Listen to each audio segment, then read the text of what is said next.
नमस्कार। मु एफोनिक्स नायक RR world channel तरफ मोर सहकर्मी राकेश स्वाई सहित आज एपिसोड रे ओडिशार समस्त भाई भौणी मानू वेलकम करुच्ची। आज आम आलोचना करवा एमती जड़े महापुरुषों विषय जी थे जगजन्मा पुरुष तथा एकाधार जड़े विप्लवी एवं भारत मातार सुयोग्य संतान एवं आम समस्त चिर नमस्य चिरपूज्य स्वर्गत श्रीजुक्त लाल बहादुर शास्त्री लाल बहादुर शास्त्री जानिबा पूर्वर आमको तांकर तीन गुण जानी रखा पड़ो।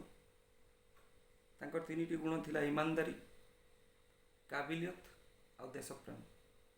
ये तीन से आजीवन केवे कंप्रोमाइज कर नथिले। लाल बहादुर शास्त्री जन्म अक्टोबर 2, 1904 मसीहा उत्तर प्रदेश बनारस जिला मोगल सराय रे होता। तांकु जेतेबेले मात्र 2 वर्ष बयस तांको बापांकर देहांत हो जाइतिला। तांकु एजुकेशन पाई तांको माँ तांको नाना घर मिर्जापुर रे छाड़िथिले एवं सी जेतेबेले मिर्जापुर रे तांकर एजुकेशन नवा स्टार्ट कले तांकर जने शिक्षक थिले कामेश्वर प्रसाद शर्मा, जे कि जने देशप्रेमी और आदर्श शिक्षक थिले। से आदर्श अनुप्राणित हो जीवन में बहु आग को जापारे एवं शिक्षक लाल बहादुर शास्त्री को फाइनेंशियली एवं मेंटली बहुत सपोर्ट करते।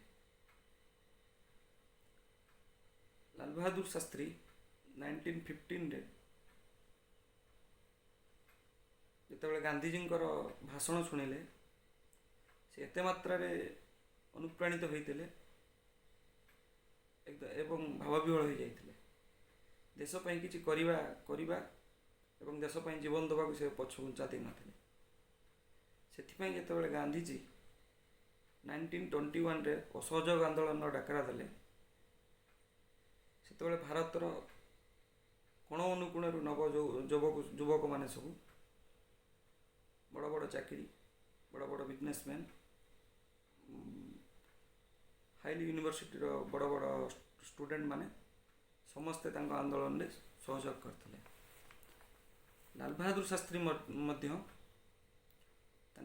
हाई स्कूल फाइनल एग्जाम न दे असहयोग आंदोलन में जोग देते एवं आरेस्ट होते जेहेतु सेतेबेले पर्याप्त बयस हो नथिला। इंग्रेज गवर्नमेंट छाड़ी देथिला। सेठू आसला परे लाल बहादुर शास्त्री पाठपढ़ार मनोनिवेश करते एवं से ग्रेजुएशन काशी विद्यापीठ कंप्लीट करते एवं काशी विद्यापीठ ही शास्त्री उपाधि भूषित करा जायतिला। बहुत लोग जानिथिबे शास्त्री सरनेम बा टाइटल बोली, किंतु प्रैक्टिकली लाल बहादुर शास्त्री जाति प्रथा को बहुमात्रा विरोध करते। सेथिपाई से ना पर टाइटल केबे भी लिखु नथिले। शास्त्री उपाधि आकार में मिलता, टाइटल शास्त्री नु।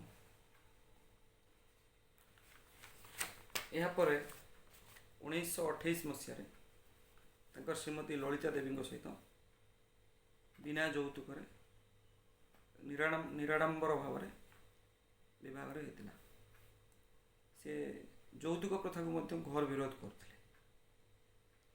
यापर आम आलोचना करवा पॉलिटिकल कैरियर पर। 1930 रे लाल बहादुर शास्त्री इलाहाबाद कांग्रेस कमिटी रे प्रेसिडेंट होते एवं लॉयलिटी कार्यनिष्ठा कर्मठपणिया नेहरू जी को बहुमात्रा इम्प्रेस करथिला। सेथिपाई देश स्वाधीन होगा पर जवाहरलाल नेहरू देश प्रधानमंत्री होगा पर यूपी पुलिस मंत्रालय दायित्व देते लाल बहादुर शास्त्री सुचारू रूपे तुले। यापर जवाहरलाल नेहरू देशर रेलवे मिनिस्टर बनई। से रेलवे मिनिस्टर हैला परे 1956 रे तमिलनाडु एक रेल दुर्घटना घटी जहाँ कि अंतरात्मा को ଦୋହଲାଇ ଦେଇଥିଲା। ସେ ଆଜୀବନ ସେ ରେଳ ଦୁର୍ଘଟଣାକୁ ନିଜର ଭୁଲ ବୋଲି ସ୍ୱୀକାର କରିଥିଲେ ଏବଂ ନୈତିକତା ଦୃଷ୍ଟିରୁ ସେ ରେଲୱେ ମିନିଷ୍ଟ୍ରି ପଦରୁ ଇସ୍ତଫା ଦେଇଥିଲେ। ଏହାର 1 ବର୍ଷ ପରେ ତାଙ୍କୁ ପୁଣି ସଞ୍ଚାର ମନ୍ତ୍ରୀଙ୍କ ଦାୟିତ୍ୱ ତୁଲାଇବାକୁ ପଡ଼ିଥିଲା ଏବଂ ବହୁ ପଦପଦବୀରେ ସେ ତାଙ୍କର କାର୍ଯ୍ୟ ସୁଚାରୁ ରୂପେ ତୁଲାଇଥିଲେ। 1961ରେ ସେ ଦେଶରେ ହୋମ୍ ମିନିଷ୍ଟର ପଦବୀରେ ଅଳଙ୍କୃତ ହୋଇଥିଲେ। ଏହାପରେ ନେହେରୁଜୀଙ୍କର ମୃତ୍ୟୁ ଘଟିଥିଲା। 9 ଜୁନ୍ 1964ରେ ସେ ଦେଶର ପ୍ରଧାନମନ୍ତ୍ରୀ ହୋଇଥିଲେ। ତାଙ୍କର ଯେତେ କମ୍ପିଟିଟର ଥିଲେ କଂଗ୍ରେସ ପାର୍ଟି ତାଙ୍କୁ ବେଷ୍ଟ ବୋଲି ଭାବି ପ୍ରଧାନମନ୍ତ୍ରୀ ବନେଇଥିଲେ।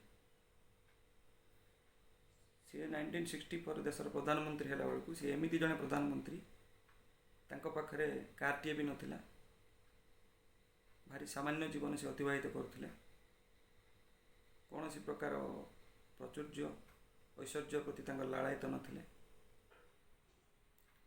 ଘର ଲୋକଙ୍କର ଆଗ୍ରହରେ ସେ ପ୍ରଧାନମନ୍ତ୍ରୀ ହେଲା ପରେ 12,000 ଟଙ୍କାର ଗୋଟେ କାର୍ କିଣିବାକୁ ଯାଇଥିଲେ, ଯାହାକି ସେ ସେତେବେଳେ ଦେଶର ପ୍ରଧାନମନ୍ତ୍ରୀ ହିଁ ମଧ୍ୟ 12,000 ଟଙ୍କା ପେ କରିପାରିନଥିଲେ।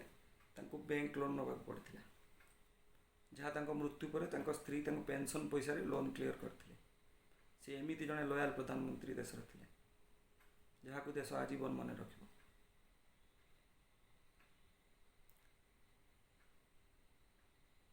ଦେଶର ପ୍ରଧାନମନ୍ତ୍ରୀ ହେଇସାରି ସେ ଯେଉଁ ଟାଇମ୍ରେ ଦେଶର ପ୍ରଧାନମନ୍ତ୍ରୀ ହେଲେ, ସେଇ ଟାଇମ୍ ଭାରତବର୍ଷ ଏକ ଘଡ଼ିସନ୍ଧି ମୁହୂର୍ତ୍ତ ଦେଇ ଗତି କରୁଥାଏ। କାହିଁକିନା 1962ରେ ଆମେ ଚାଇନାଠୁ ଯୁଦ୍ଧ ହାରି ସାରିଥାଉ ଏବଂ 38,000 ବର୍ଗ ଫୁଟ ଏରିଆ ଆମେ ହରାଇ ସାରିଥାଉ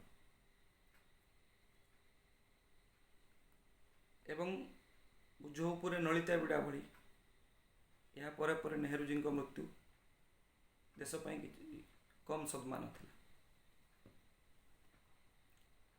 ଏହାର ଫାଇଦା ନେଇ ସେତେବେଳର ପାକିସ୍ତାନର ରାଷ୍ଟ୍ରପତି ଆୟୁବ ଖାନ୍ ଭାରତ ଉପରେ ଆକ୍ରମଣ କରିବାକୁ ସ୍ଥିର କଲେ।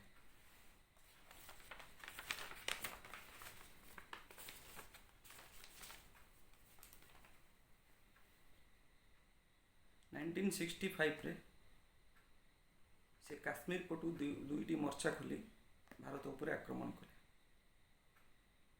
କିନ୍ତୁ ଲାଲ ବାହାଦୁର ଶାସ୍ତ୍ରୀ ଜଣେ ଦୃଢ଼ମନା ବ୍ୟକ୍ତି ଥିଲେ। ସେ କୌଣସି ପ୍ରକାର ବିଚଳିତ ନ ହୋଇ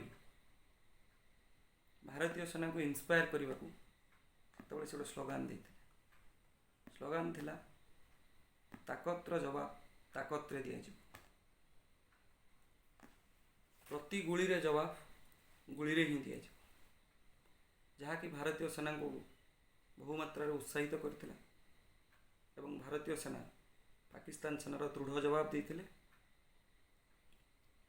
ଏବଂ ଲାଲ ବାହାଦୁର ଶାସ୍ତ୍ରୀଙ୍କ ଇସାରାରେ ଗୋଟେ ନୂଆ ମୋର୍ଚ୍ଚା ଖୋଲି ଭାରତୀୟ ସେନାମାନେ ଲାହୋର ପଟୁ ପାକିସ୍ତାନକୁ ଆକ୍ରମଣ କରିଥିଲେ। ଏହାପରେ ପାକିସ୍ତାନର ଯୁଦ୍ଧରେ ବିପର୍ଯ୍ୟୟ ଶୁରୁ ହୋଇଥିଲା, ଯାହାଫଳରେ ଭାରତ ପାକିସ୍ତାନର ହାଜିପୁର ଓ ଟୁଥୱାଲ ଏରିଆ ସବୁ ଦଖଲ କରିସାରିଥିଲା। ଏହାପରେ ସେତେବେଳର ପାକିସ୍ତାନର ସୋ କଲ୍ଡ ଫ୍ରେଣ୍ଡ ଆମେରିକା ଭାରତକୁ ଯୁଦ୍ଧରୁ ନିବୃତ୍ତ ରହିବା ଲାଗି ଧମକ ଦେବାର ଲାଗିଲା। ଲାଲ ବାହାଦୁର ଶାସ୍ତ୍ରୀ ଏହାକୁ ଭ୍ରୁକ୍ଷେପ ନ କରି ଆଗେଇ ଚାଲିଲେ ଏବଂ ସେତେବେଳେ ସେ ଆଉ ଗୋଟେ ସ୍ଲୋଗାନ ମଧ୍ୟ ଦେଇଥିଲେ, ଜୟ ଯବାନ ଜୟ କିଷାନ, ଯାହା ଭାରତର ଘରେ ଘରେ ଆଜି ବି ପରିଚିତ। ତାଙ୍କର ଦୂରଦୃଷ୍ଟିକୁ ଆପଣମାନେ ଦେଖନ୍ତୁ। 1965ରେ ଦେଇଥିବା ସ୍ଲୋଗାନ ଆଜି 2020ରେ ବି ଆମମାନେ ଅନୁଭବ କରିପାରୁଛୁ ସେ ସ୍ଲୋଗାନର ଭ୍ୟାଲୁ କେତେ। କାହିଁକି ନା ଆଜି ଯେତେବେଳେ ଆମମାନେ ଲକଡାଉନରେ କରୋନା ଯୋଗୁଁ ଲକଡାଉନରେ ଘରେ ରହିଲୁ, ଚାଇନା ବର୍ଡ଼ରରେ ସେନା ଆମର ଦେଶକୁ ରକ୍ଷା କଲା। 3 ମାସ ଖାଇବା ପାଇଁ ଆମେ ଯେଉଁ ପରେଶାନ ଥିଲୁ, ଲକଡାଉନରେ ଘରେ ଥିଲୁ, କୃଷକମାନଙ୍କ ବା କିଷାନମାନଙ୍କ ଯୋଗୁଁ ଆମମାନଙ୍କୁ ଖାଇବା ପିଇବା ମିଳିଥିଲା। ତେଣୁ ଜୟ ଯବାନ ଜୟ କିଷାନର ଭ୍ୟାଲୁ ଆଜି ବି ସେତିକି ଅଛି 1965ରେ ଯେତିକି ଥିଲା। ଏହାପରେ ଆମେରିକା ଭାରତକୁ ଧମକ ଦେବାରେ ଲାଗିଲା ଏବଂ ଯୁଦ୍ଧରୁ ଓହରି ଯିବା ପାଇଁ ପ୍ରେସର ଦେବା ଷ୍ଟାର୍ଟ କଲା। ନହେଲେ ଗହମ ବନ୍ଦ କରିଦେବା ପାଇଁ